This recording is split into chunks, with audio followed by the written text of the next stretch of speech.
Oh man, how you guys doing? Well, I've been asked the question, so I wanted to make sure I address it today while it's on my mind. Um, and that is why Caprice and I do network marketing. Um, Let me just start off with a reintroduction, if that makes sense. For those that don't know me, my wife Caprice and I'm Derek Tucker. My wife Caprice and I we we both are graduates from the University of Maryland, Baltimore County. Um, Caprice has a degree in business, went on to law school, worked as an intellectual property attorney at NASA for 18 years. She now runs the contracting office for the Department of the Interior, so federal government. For me, started my career actually undergrad degree in mathematics, computer science, and started my career at Lockheed Martin and worked in the engineering, computer science field for quite a while. Um, but in the 90s, late 90s, after graduating from college, I bought my first home to live in. And 2 years after that, I bought my first investment property. Well, remember, I'm answering the question why network marketing. Um, but in terms of buying my first investment property, I remember some family members kind of trying to do an intervention where um, there's my mom, right, and included, and she was basically saying, "Are you sure you want to take that risk? Is this what you really think is the right thing to do?" And they tried to talk me out of buying investment property at the age of 25. Um, there was a tough lesson right away with learning who to listen to. And what I learned from my sports background with track and field, what I learned from pledging a fraternity, of course, I'm a member of Omega Psi Phi Fraternity Incorporated. Um, you better learn who to listen to right away, right? Shout out to the undergrad bros. Um, and so here I am at 25 in this moment. My mother, who at the time is probably the person on the planet that I love the most, giving me bad advice, which was don't take risks. Well, just think about the era that Gen Xers grew up in. We grew up in the um, don't talk to strangers, all that type of. It's just weird, right? So I had to make a tough decision as a young man right away and go against the grain, which was I'm going to take a risk because what I want is over here and my life is over here. So at 25, I started investing in real estate, progressed my career to where I left engineering in the rearview mirror. And that was it. I ended up going back to grad school, getting a MBA in real estate and urban development, and started working in commercial real estate. Okay, so my focus solely on real estate now. And so about a decade ago, now understand, my wife and I are, I'm going to say successful. Some people would say highly successful, but when you have senior level jobs and you're more than 20 years in those industries, most people say you do pretty well. Um, but about a decade ago, my wife and I kind of partnered together because she was already an entrepreneur in her own right, doing network marketing before we were married. And I started to look at it initially with a lot of apprehension, right, when we were dating. And for me, it wasn't about the money, it was about understanding the overall program. Because I came from a real estate world, the real estate background, I understood what brokering a deal meant, right? If you were a real estate broker, your realtors, and you want as many realtors in your office as possible because it gives you more opportunity to generate revenue. But brokering a deal simply means you can bring buyers and sellers together without having to take ownership of that property, which is a whole new world. Because see, I was buying property, flipping it, buying property, renovating it, renting it out, vice versa. And there's a lot of risk involved. But when I got my broker's license, it kind of opened my mind up to this concept of bringing buyers and sellers together. Not as much risk per se, but definitely still financially advantageous. And so when I looked at network marketing originally, I think I was in a unique position mentally to be open-minded. But I was still a little apprehensive because I'm originally from the inner city. Well, Capitol Heights, it's in Prince George's County, Maryland, right across the southeast border of Washington, D.C. I guess I kind of grew up with a watch your back mentality, protect your 6 o'clock, so to speak. That whole thing. So I was a little skeptical is a terrible word. I don't like skeptical. I was just a little apprehensive, right? I wanted to make sure, I wanted to like flip all the stones, or, I wanted to understand what was what. And once I understood some core components of network marketing, I got excited. And the reason I get excited is because what I had read online was negative. And I don't know, I'm one of those guys that says, you know what? Whatever the majority of people think is probably what average people think. And I'm not average. I never consider myself to be average. And in circumstances where I do think I'm average, I don't desire to be average, right? So if a lot of people are saying this is hard, I spent more money than I made, welcome to the real world. See, I'd already done business in a traditional sense, and it takes money to start a business already. You're already taking risks. That's why my mom said don't do it. So when I looked at network marketing, I viewed the risks very differently, because you're talking about a minimal investment, but the question was, what could I gain? And one of the things that I was really excited about was the opportunity for personal development and personal growth, right? If a person doesn't have a growth mindset, you can develop that if you take the time to participate in the different trainings, the different seminars that a good network marketing company would offer.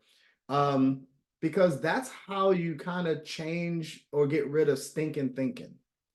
And believe it or not, I knew I had some stinking thinking, but mine started to shift because of all the hard work through real estate. And then I was able to shift it totally with the personal development through the network marketing organization. If you're a young professional, here's what I recommend you do.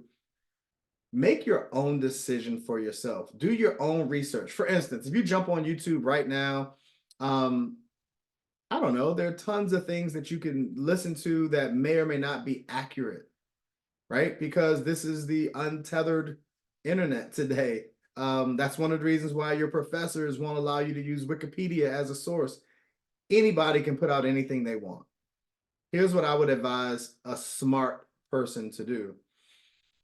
Understand it for yourself. Make your own decision.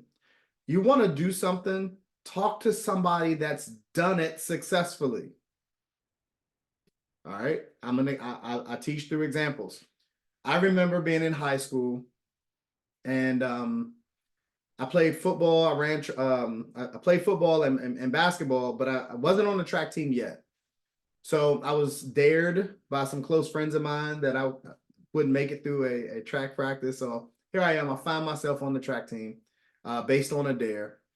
And when I made some decisions that year, I said, you know what? Maybe running track is a good thing. Let me ask some people. And so I had a choice. Who could I ask? Right? I could ask the slowest wide receiver or the fastest wide receiver. I could ask the running back that sits on the bench, or I can ask the running back that was the starting running back. Well, here's what I'll tell you. The starting running back and the fastest wide receiver also were on the track team. And so asking them, is track a good thing? Of course, their response was positive. But when I asked the running back that was on the bench and the slow wide receiver, they said, oh man, it's a waste of time. You should go to the weight room with us, right? And so here's what that little microcosm is, right? When asking people around you in your environment, is network marketing a good thing? Make sure you consider asking someone that has success in network marketing too. If you don't, your choice. But if you don't, you lose a perspective from which to see the bigger picture. That's the easiest way to look at that. You get to make your own decisions, but ask someone that has success in the field of endeavor that you're considering. That's what I did with real estate. I didn't want to listen to my mother like tell me that this is a bad idea when I had already talked to other investors and the successes that they had. And I was like, man, they're no greater than I am. They just put themselves in a window of opportunity to be successful. I said, I could do the same thing, right? I don't know. What about the understanding of community? So this is another positive for network marketing. My grandmother used to say, birds of a feather flock together. Well, what she meant was when I was a adolescent, preteen, and teenager was, don't hang out with the bad kids. If I could just keep it simple, don't hang out with the bad kids. Because here's the other saying that goes with that. If you hang out at the barbershop long enough, eventually you'll get a haircut. So what do I mean? What did grandma mean? Grandma simply meant that if you hang out with bad kids, you'll end up doing bad things. But at the same time, if you hang out with kids that are doing their homework, guess what you'll do? Your homework.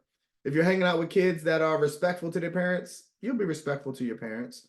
Well, that's something that I knew because that was ingrained in us as kids. But how often have you been able to apply that, say at work or in a revenue generating environment, right? You want to be a high performer. My recommendation is do what the high performers do. Hang out with the high performers, spend time with them. Every success principle book that talks about community, here's what they hint towards. They literally say, you become the average of the 5 people you spend the most time with. And then when you understand that, man, you start looking closely at who you're spending time with, right? You start saying, dude, I'm going to limit my time with that guy. And so it's not complicated. It's actually fairly simple. Talk to somebody that has success in the endeavor that you're considering. Understand that a community of people that provide support is very, very important. Well, network marketing companies, a good network marketing company does exactly that. Okay. And then the last thing, the reason that my wife and I support and participate in network marketing is because as a independent business owner, I get to make my own schedule. I get to do what I want with my day. I can do as much work or as little work in my business as I decide. Now, what does that really mean, right? Long term, that simply means I want choices and flexibility, as well as I want financial freedom, right? And well, everybody has a different definition of financial freedom. I'll let you decide what that means for you. But simply for me is I just wanted to be able to make the choices of where I spent my time, my energy, my money. And I wanted to see my wife more than I saw my employer. So that's something that I wanted. You can have your own desires and dreams, but there are not a lot of things that you can do on this planet to generate revenue that makes that possible. And so I wasn't necessarily looking for network marketing when I wanted to understand and decide my financial future, what I should do, what I shouldn't do. Wasn't necessarily looking for network marketing, but I found everything I was looking for in network marketing. I was able to generate revenue. I was able to um, better myself as a human being, as a man, as a husband, as a father. All right. Um, it allowed me to help people along the way and build a community where we support each other. And so that's a quick take. I wish I had notes or something to reference, but that's just speaking from the heart on why network marketing, particularly when already corporately successful. Um, I'd like to say, because you see all these different degrees and things on the wall, I'd like to say that's my educated perspective. See you.